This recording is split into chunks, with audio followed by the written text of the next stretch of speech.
y'Imana isumba byose Yesu ahabwa icyubahiro cyinshi. Amen. Turazingura dusomeza muri y'ijana na 19 turasoma mu izina ry'Umwami wacu Yesu Kristo. Psalm 119 twese duhagaze imbere y'Imana isumba byose. Zaburi y'ijana na 19 turasoma umurongo w'ijana na 29 twese duhagaze imbere y'Imana isumba byose. Amen. Ibyo wihanikirije n'ibitangaza, nicyo gituma umutima wanje ubyitondera. Wishyurirwa amajambo yawe kuzana umuco, guha abatungu ubwenge. Nasamitse akanwa ndahuzagizwa, kuko nifuza amabwirizwa yawe. Nkebuke ungirire ikigongwe, nk'uko umenyereye kukigirira abakunda izina ryawe. Gumiriza intambuko zanje mu ijambo ryawe, ntihagire ikigabitanyo na kimwe kinganza. Uncungure unkure mu gahazo k'abantu, kugira ngo nitondere amateka washinze. Umurikishirize umusavyi wawe mu nyonga hawe, unyigishe ivyo washinze. Amaso yanje asendanisha inzu z'amazi, kuko batitondera ivyagezwe vyawe. Uri umugororotsi uhoraho we, imanza zawe ziragororotse. Ibyo wihanikirije wabigeresheje kugororoka no kwizigirwa k'ukuri. Ishaka ryanje rirandanduye, kuko abarwanizi banje bibagiye amajambo yawe. Ijambo ryawe ni icuma kiramuye, nicyo gituma umusavyi wawe arikunda. Ngo hasi ndagayitse, ariko sinibagira amateka washinze. Kugoroka kwawe n'ukugoroka kw'ibihe bidashira, ivyagezwe vyawe n'ukuri. Amarushwa n'intuntu biranshitseko, yamara amabwizwa yawe niyo munezero wanje. Amen. Ibyo wihanikirije n'ivyo kugororoka ibihe bidashira. Nk'ubwenge mbone kubaho. Yesu abahezagire urusenge Imana yacu. Amen. Twese twifashishije indirimbo ivuga ngo ayi Mana y'ukuri, nukomeze kunyobora uncishe mu nzira yawe, namwe nkora ibigororotse. Amen. Imana ihimbazwe. Indirimbo ya 90 mu Kinyarwanda niyo tugiye gukoresha mu masengesho.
wacu Yesu Kristo, turazanye amashimo yacu kuko waturamukije amahoro.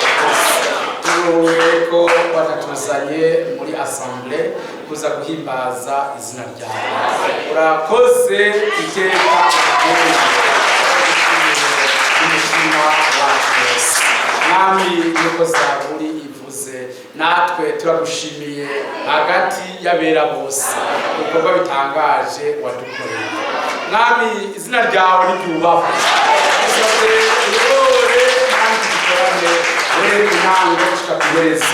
Yerekane ubushobozi bwawe, kandi ibyo byose waturonkeye igorogota nubigaragaze, kuko nibyo twaje gusaba, nibyo twaje kurondera. Ubiduhe Mukiza ko tubisabye mu izina rya Yesu Kristo, amen. Amen. Umwami Yesu abahezagire. Mwese tubakire mu izina rya Yesu Kristo. Dushimira cyane rwose Imana twemereye gukorana mu izina ry'Umwami wacu. Hari benshi bitakundiye, ariko nabo Imana ishobora byose ibazigamire aho bari, Imana imbazwe. Bukuru Jean niwe ashimiye Imana yamukijije n'abamusengeye, na Regina w'Ikarusi nawe ashimiye Imana yanyuzwe mu rugendo yakoze. Imana ibahezagire, ihabwe icyubahiro cyinshi, kandi icyubahiro kibe icyayo mu bihe bitazoshira. Dushimiye cyane rwose Imana itwarika abana bayo mu bihe nk'ibi, ibihe bitoroshe isi irimwo, ariko twebwe Imana irabiturenganya.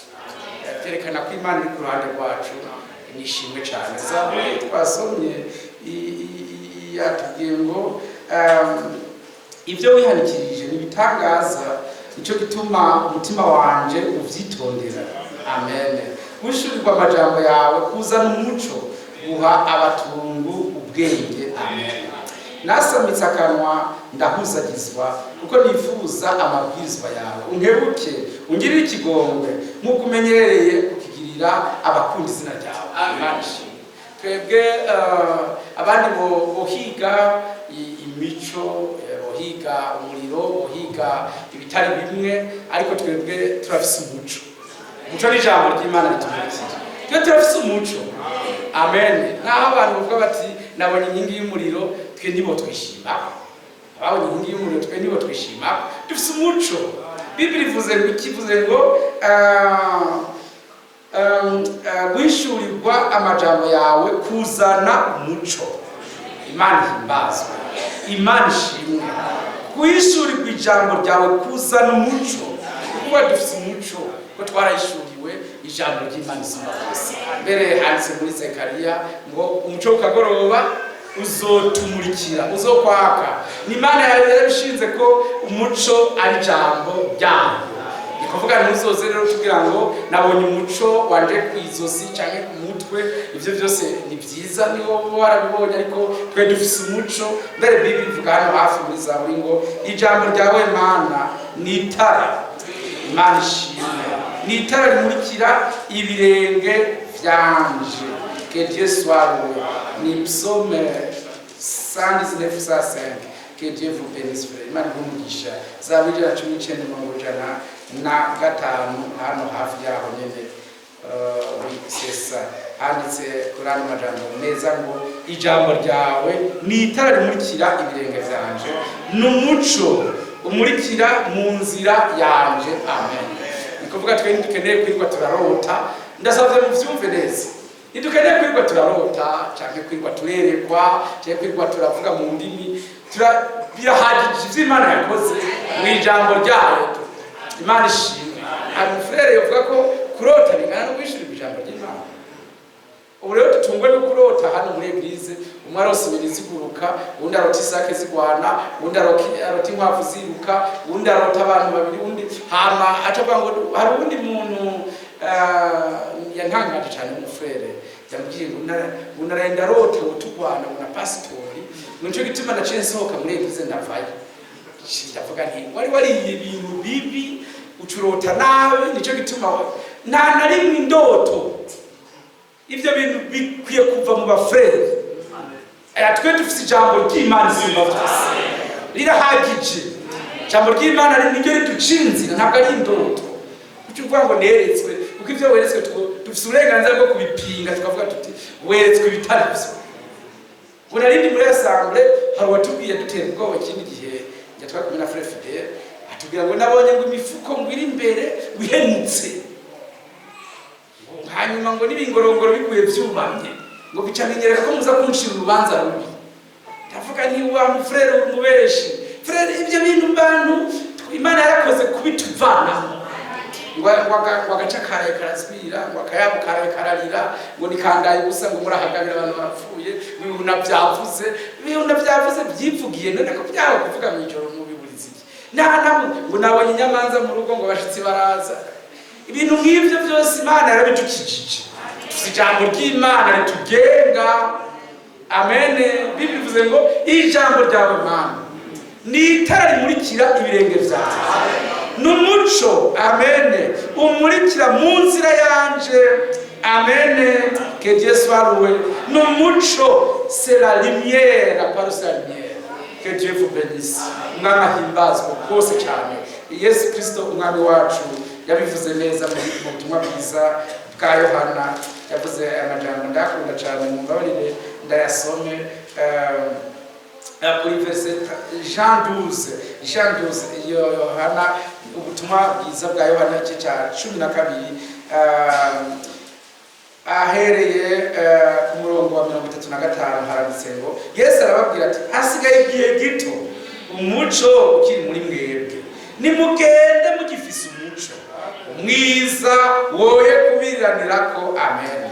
Ugenda mu mwiza ntamenye yaja, mugifise umuco mwizere umuco ngo mube abana b'umuco.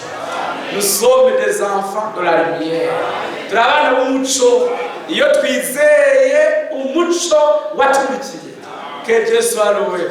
Imana ishimwe gose yarakoze kuduha ubutumwa bwiza, ijambo ryari ryaragenewe iyi minsi yacu kugira ngo yakoze kuduha kugizera, yarakoze kuduha kugizera n'ikibazo.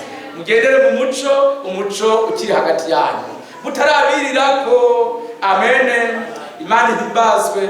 Oh Dieu vous bénisse. Muri Maraki yabivuze neza, Frère Maraki yavuze amajambo meza gose. Maraki oh que Dieu soit loué. Que Dieu vous bénisse. Muri Maraki igice cya 4 handitse aya majambo meza gose ati oh que Dieu vous bénisse.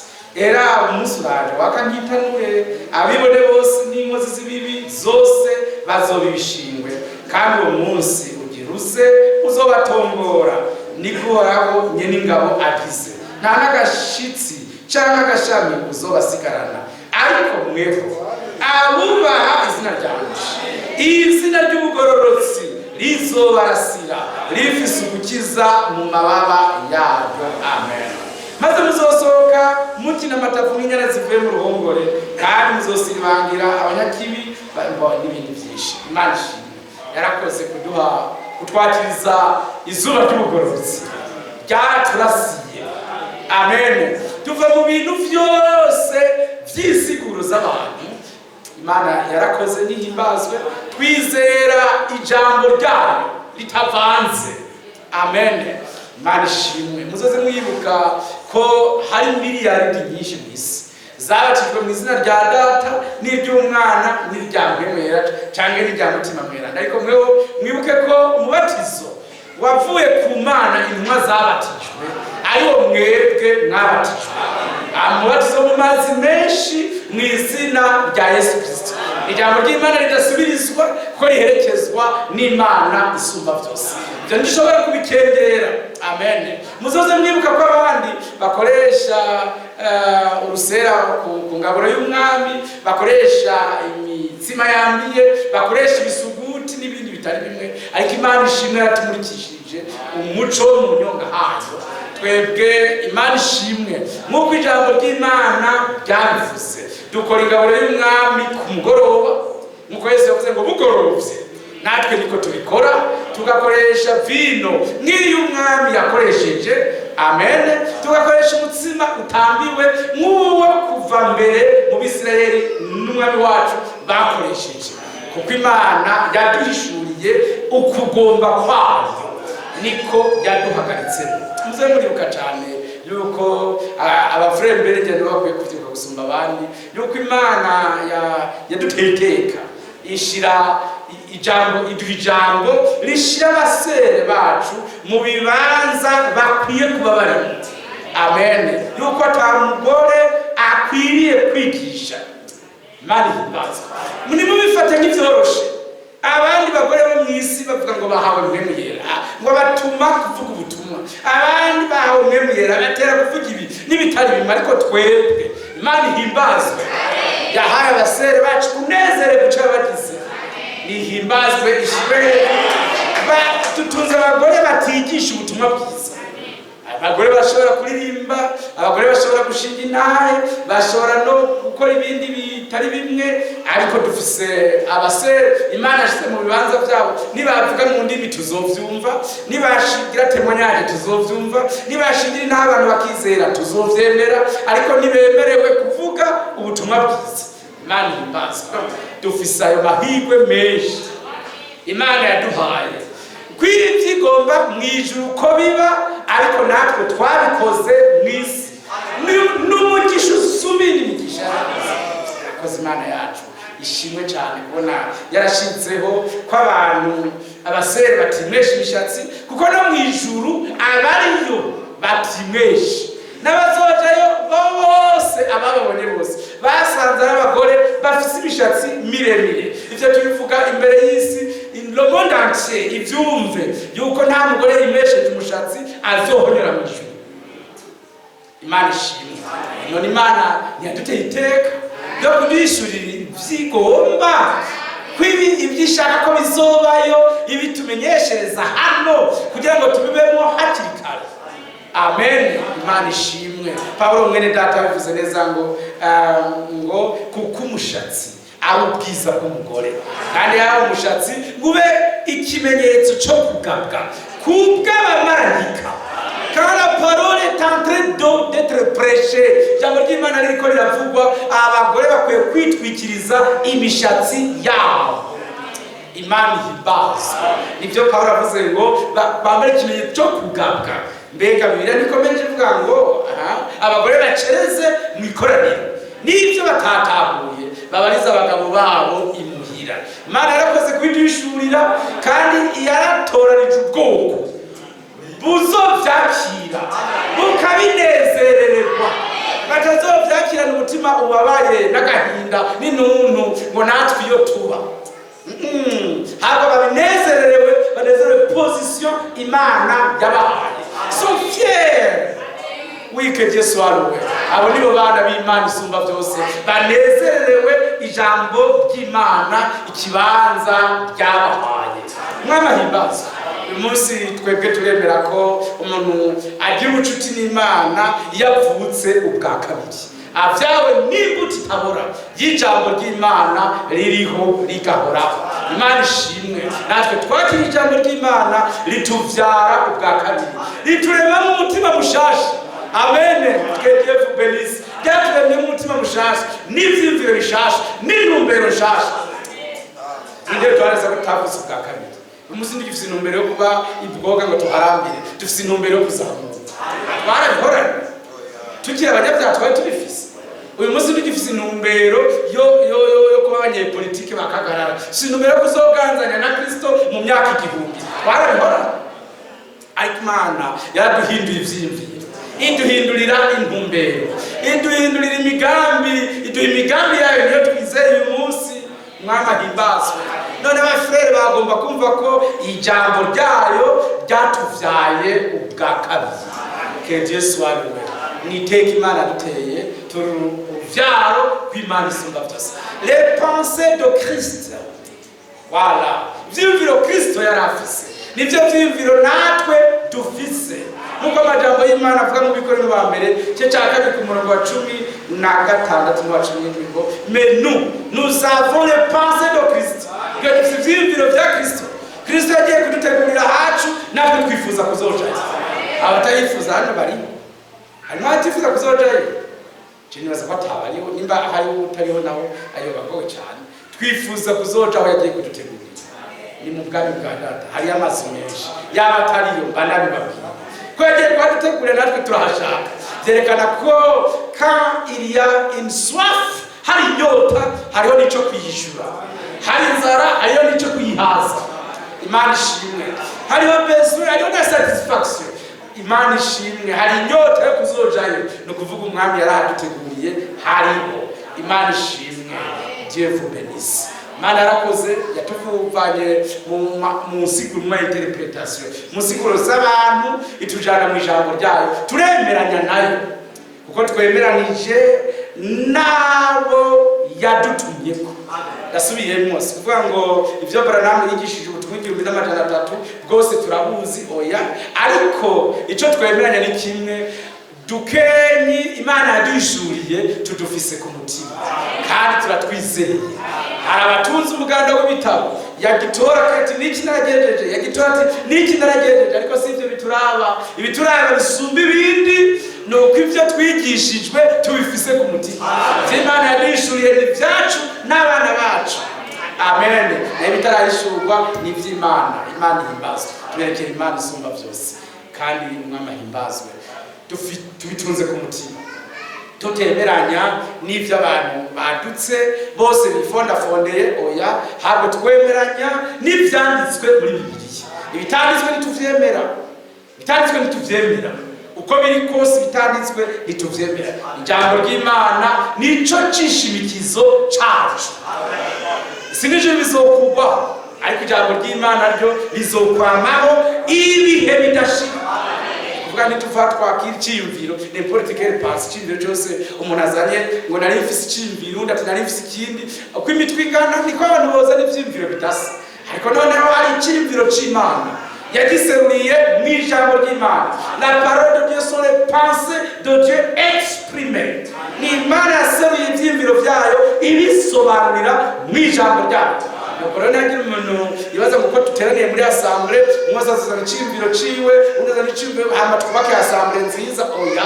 Tuzofata ivy'Imana yavuze twese tube munsi yavyo, aba ari byo bituganza, aba ari byo tugwana no kubamwo dutekereje. Imana ishimwe. Amen. Imana ibumugisha. Tuzokwemera umuntu wese ngo narinda bibona uku oya, dufise insobanuro. Imana ishimwe. Dufise insobanuro. Aya ma Bibiliya bose, izi Bibiliya mubona mufise bazifise bose. Impapuro ni izi nyene zirimo, ivyanditswemo ni ibinyene birimo, ariko abantu bonyene bafise ukuri kwavyo n'abafise ingene Imana bisobanuye. Sivyo bize muri theology, sivyo bize muri za kaminuza z'ivyanditswe oya, habwo ni ivy'Imana yishuye ibiherekeresha icemezo, ivyemezo bigaragara que Dieu soit incontestable, bidaharirizwa. Imana yakurikije umuhanuzi w'igihe cacu, turamwemera ko Imana ariyo yamutumye kuko bihuje n'ivyanditswe vyera. Amen. Turamukunda kandi tuzi neza ko ivyo yadushikirije byari bivuye ku Mana bizotujana mw'izabo. Yadusubije ku rufatiro rw'intumwa n'abavugishwa n'Imana. Imana ihabwa icubahiro, yarakoze cane kudukura muri confusion.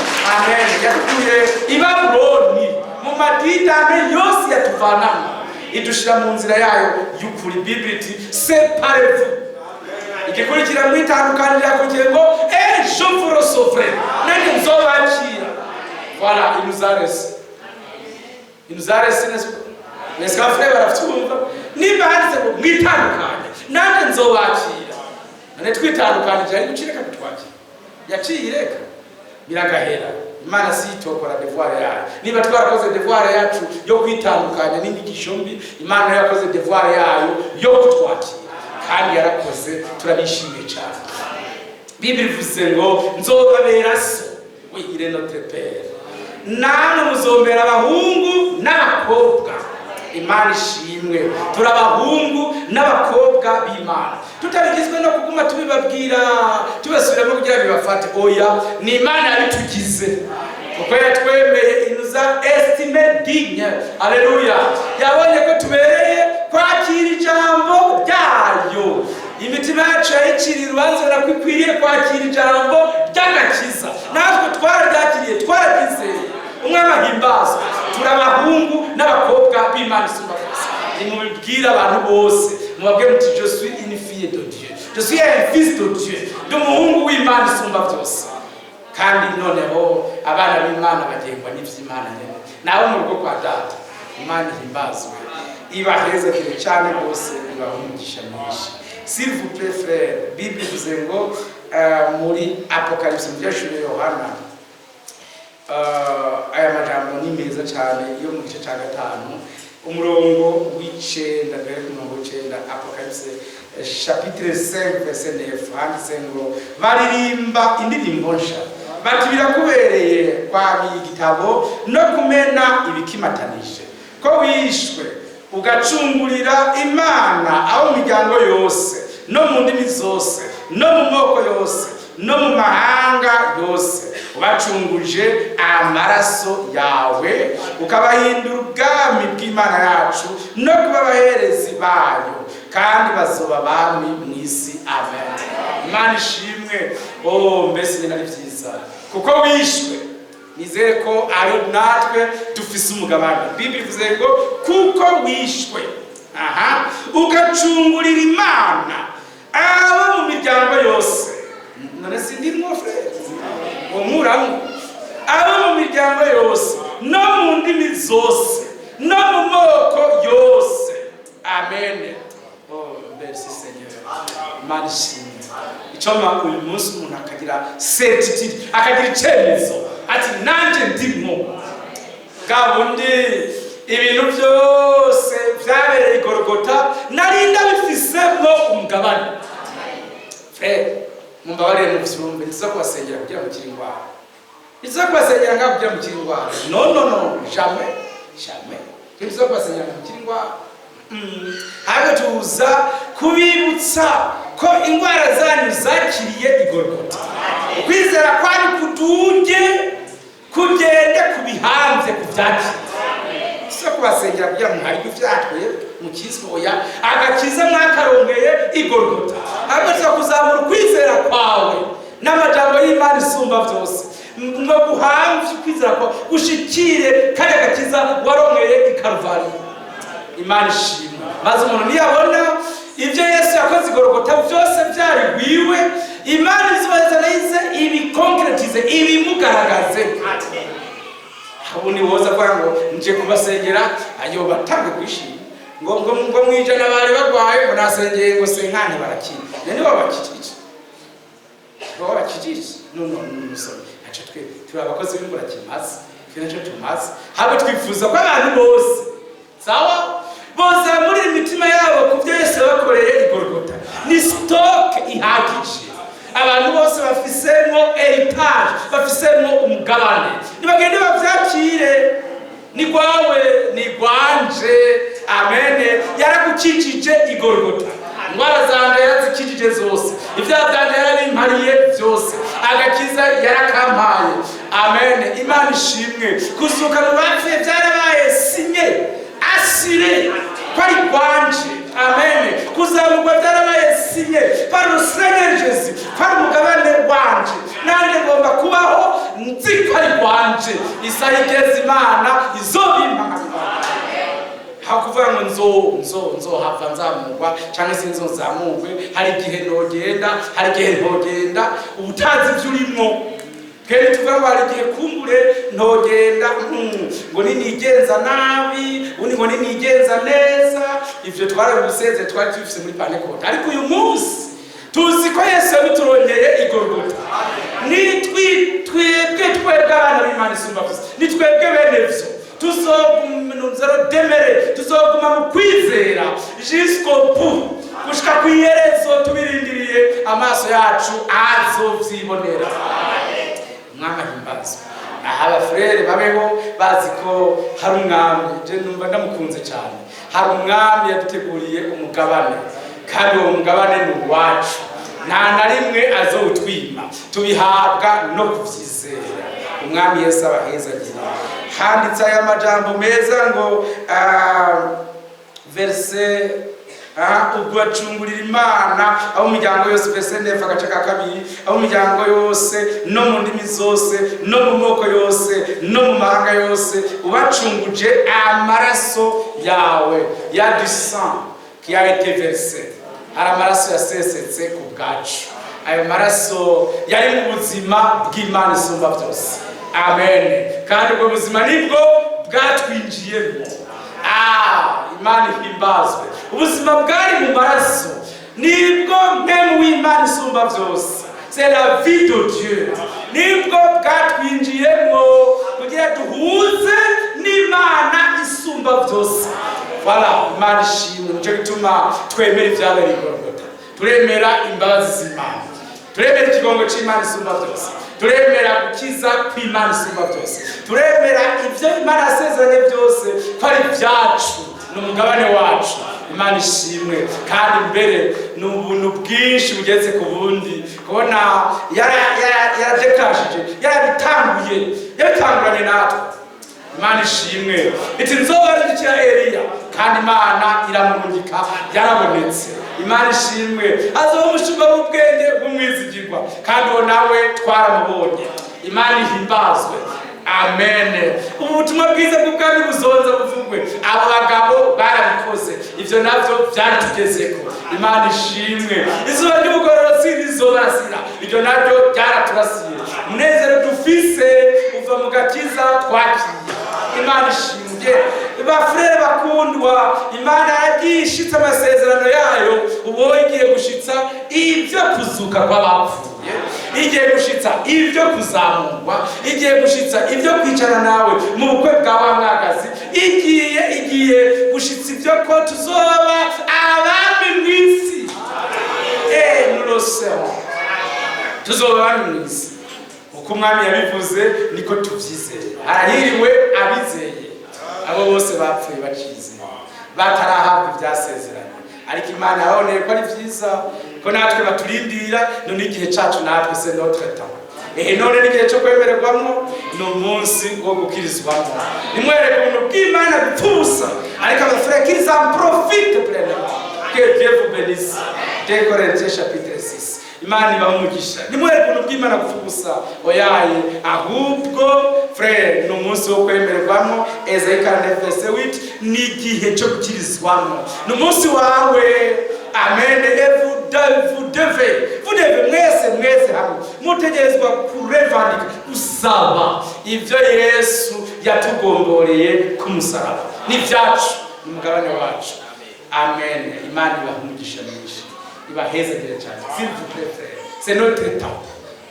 Igihe cyawe cyuko abafrere ni babona ivyo dufitiye uburenganzira tukabihabwa ku Mana isumba byose, n'Imana ikabona ivyo ifitiye uburenganzira iwacu. Ntabari twe twenyene, nayo ni wayo, nayo irakeneye kubona iwacu abafrere bari Imana ishimwe mu vyo bafitiye uburenganzira, nayibone ivyo Imana ishimwe. Que Dieu vous bénisse. N'ayo majambo twabasomeye meza cyane, kandi turasubiramo n'amajambo yo mu Bitesalonika ba kabiri, hari mu gice cya mbere, amajambo meza cyane. Que Dieu soit loué. Imana ihimbazwe cyane rwose. Haranditse verset 11, 2 Thessaloniciens chapitre 1 verset 11, haranditse ngo nico gituma tubasengera iminsi yose, ngo Imana yacu ibemere ko mumeze nk'uko bibereye ihamagagwa ryanyu, kandi ishikisha ubushobozi icyo munezererwa ciza cyose n'igikorwa cyanyu cyose kiva ku kwizera. Amen. Imana ibahezagire cyane, ibahe umugisha. Frère, c'est pourquoi nous prions. Imana ishimwe. Voilà. Et c'est pourquoi, voilà. C'est pourquoi aussi nous prions continuellement pour vous. Que notre Dieu vous juge digne de la vocation. Byo bari byiza ko abafrere basubira bakabyumva neza, ko Imana ibona neza ko atari abantu bicaye hano, atari famiye y'abantu bicaye hano bakiri mu migenzo y'abapagani. bagendereza izuba, bagendereza ukwezi, bagendereza inyoni, bagendereza ibihuna n'ubuyabu, bagisenga inka, bagitinya kurya ibintu. Imana ibone ko ivyo yabahaye by'ijambo ryayo muvyicayemo neza. Akurikiye ngo nayo izoheza ishitse imigambi yayo myiza yabageneye. Umwami ahimbaza nayo izoheza ishitse. C'est merveilleux. Ese cyo abafure bose bakicara neza mu byo yabahaye muri ubutumwa bwiza dushikirije, ikaba ariyo siège, ikaba cyo cicaro mwicaramo, maze Imana nayo mugeza mukayisaba muti nayo bati raba mwami, sinabonye umupfakazi ndamwirengagize, imfuvyi sinigeze ndayireka igenda itariye, none sinigeze maze none nande mwami numpezagire. Yarafise uruvugiro nande nifuza ko se bacu bicaye Imana bashize n'abafrere twicaye Imana dushize twese hamwe tuvuga tuti mwami igihe kirakuze nuzudutabara tutware. Imana ishimwe. Tuvuge nka Paulo tuti nagwanye intambara nziza yo kwisa. Imana ishimwe. Nasozereye urugendo rwanje. Imana ishimwe. Umucamanza atagabitanya ambiki igitsibo kandi si jewe jenyene, maze Paulo nawe kubera urukundo yakunda abantu ati n'abanezerewe bose uguseruka kwiwe baze babihabwe. Mwami nahimbazwe abahe umugisha mwinshi. Turifuza ko abafrere batagenda bafise umutima ugandaye. Oya, nituri mu kigandaro nitwabuze, ariko umwami wacu yarapfuye arazuka mu bapfuye ku munsi ugira gatatu, azuka n'intsinzi. Cela c'est pour nous. Iyo ntsinzi yari kwacu. Soma neza mu byanditswe byaranditse ngo nahawe ububasha bwose. Matthieu chapitre 28 verset 18. Nahawe ububasha bwose mu ijuru no mu isi.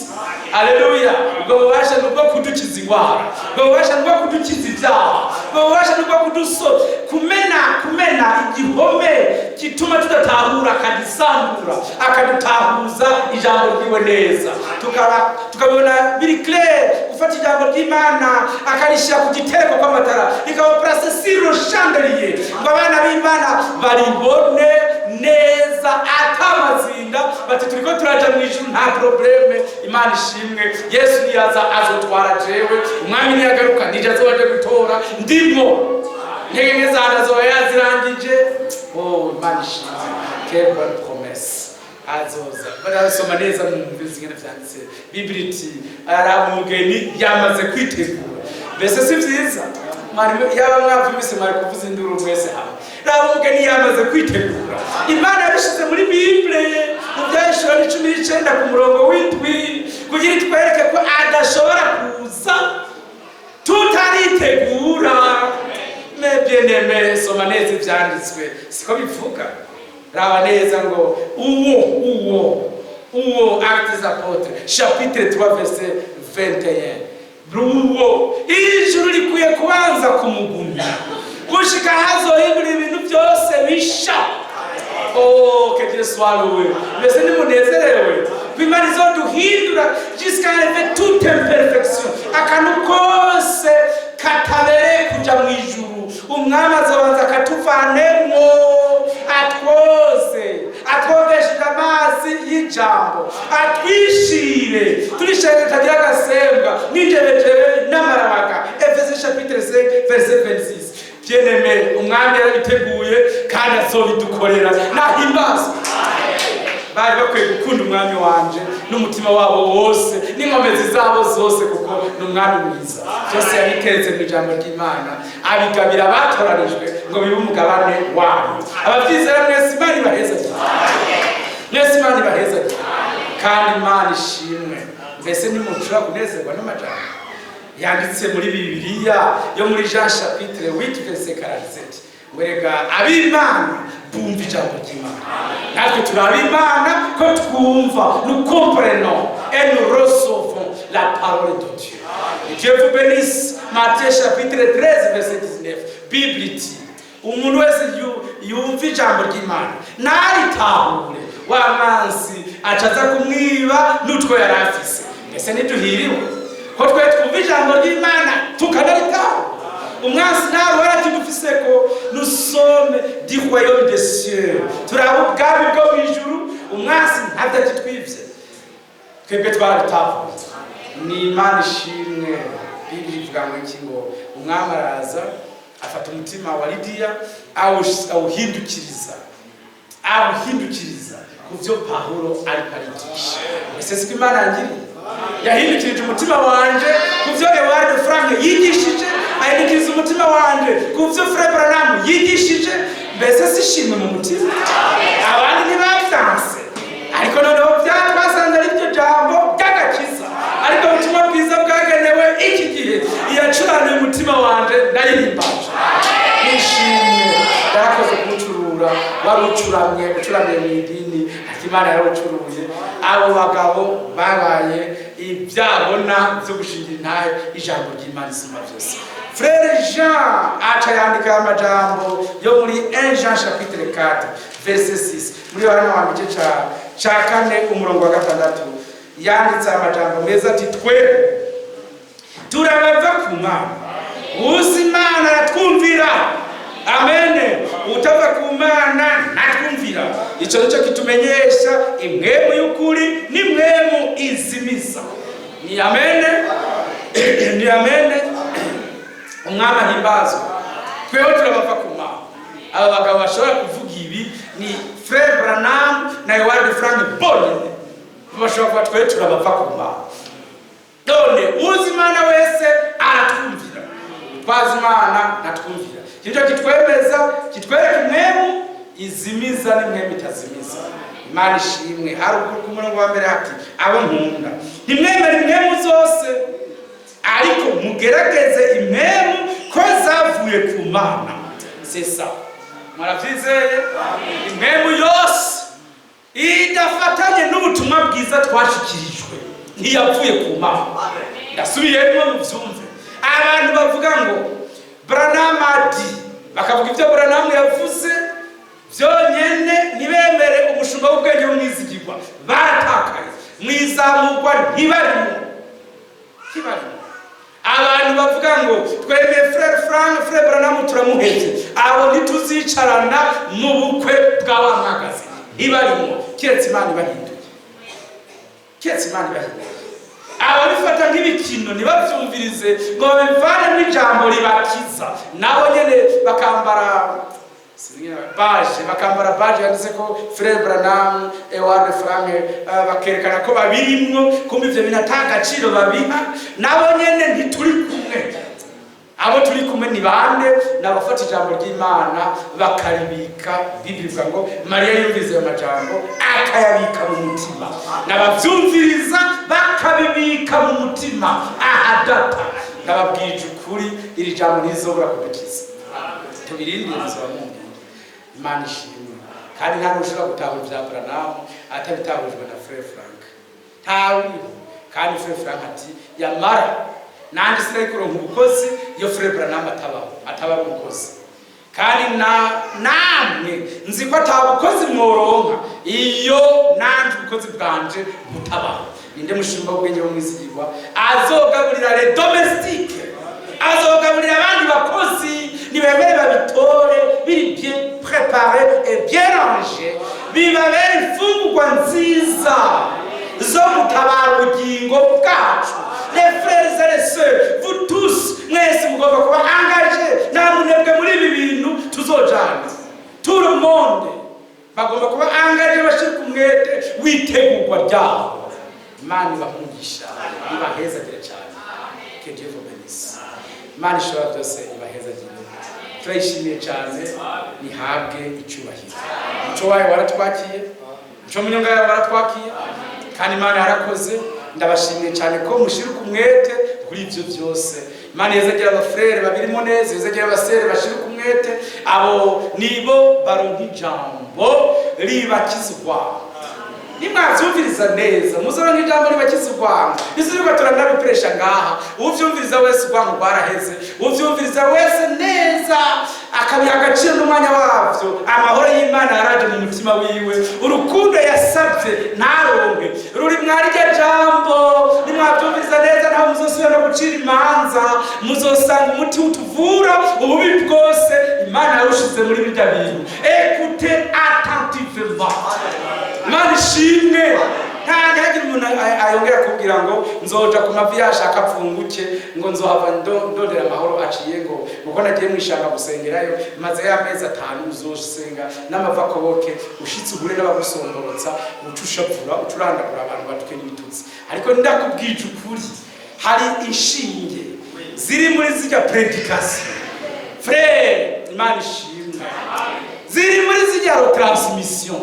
Abantu bose bashaka amahoro ava ku Imana bazobikura harya, bashaka ko akanwa kabo kadafite ivyo kavuze bazobikura harya, bashaka ko banezererwa gakiza bazobikura harya. Imana ibaheza gira abavyumviriza kandi mumenye ko iryo niryo tegurwa ryacu nuko tuzogira kamere mere nk'iya Kristo. Uhoraho byose arazi ibyo ndababwiye abaheza gire ivy'Imana yakoze byose mfise ndafise mu mugabane turirimbe hanyuma twumvirize transmission. Imana ibahezagire cyane murakoze. Kandike mu Kinyarwanda ya 35. Imana ishimwe ni Yesu yagize ku muvandimwe we. Imana ihimbaza cyane. Amen.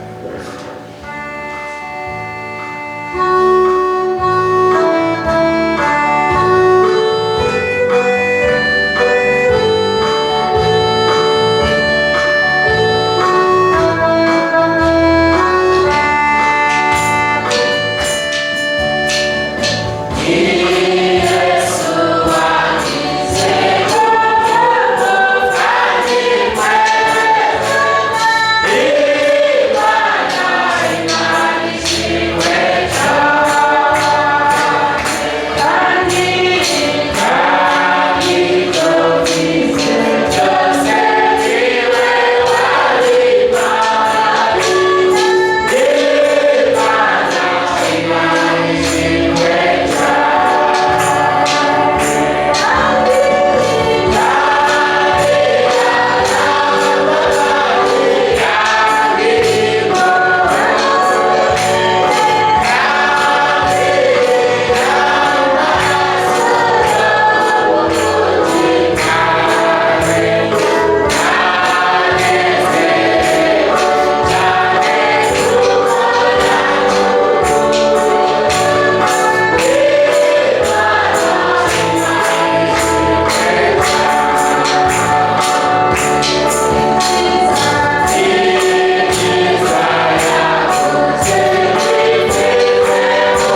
tugushimira cyane kuba twuguriye amaso yacu arabona, ugura n'amatwi yacu arumva, ugura n'imitima yacu yakira ijambo ryawe.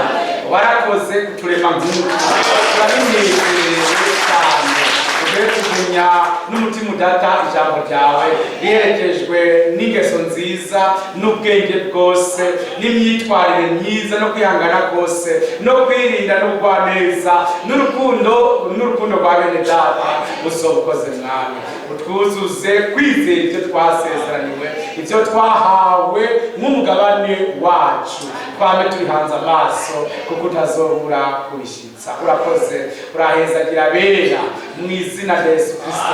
Ezagire n'umwana tugiye kwinjiramo muri iyo transmission, udutambuze cyane amajambo yawe aba ari wowe utwigishiriza nk'uko byanditswe muri Jean 6 ngo bose bazoba bigishijwe nawe.